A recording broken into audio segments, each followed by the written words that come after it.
how do people kind of break toxic relationships? So, and when do you flag that you should get out?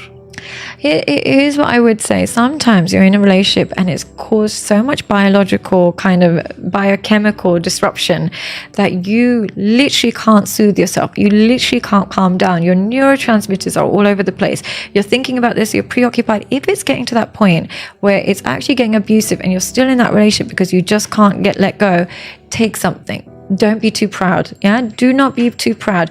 Take something to reduce your anxiety, because what that will do is you'll slowly stop relying on them to soothe you, and you can see it for what it is. So if it's bordering on abuse, take something to calm yourself down first and foremost.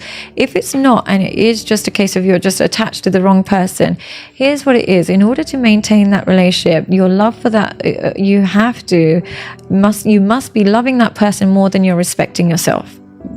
And you cannot gain self-respect through bad decisions. Yeah, it's like you're digging the hole deeper. So what happens is you're losing self-respect and you're gaining attachment to them. And every time you go back to them, you lose more self-respect. So you lose any kind of fuel you would have or any strength you would have to leave them. Every time you go back, the self-esteem is going to cost you something. And it usually costs you your self-esteem. So if you take back the wrong person, each time your self-esteem drops, self-esteem drops, self-esteem drops. And then your self-esteem is too low to even have that conversation of leaving them. So you have to break that cycle. And even if you don't have the self-esteem to leave, you make the good and effective decision to do it, and you'll see your self-esteem rise. It's you have to just expect that it's going to hurt and it's not going to feel right. But what's to gain from that is your self-esteem will slowly rise, self-respect will rise, and it'll get to a point where that person you're attached to no longer is you're not attracted to them anymore.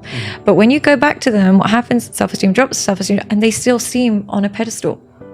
So you have to see it like that.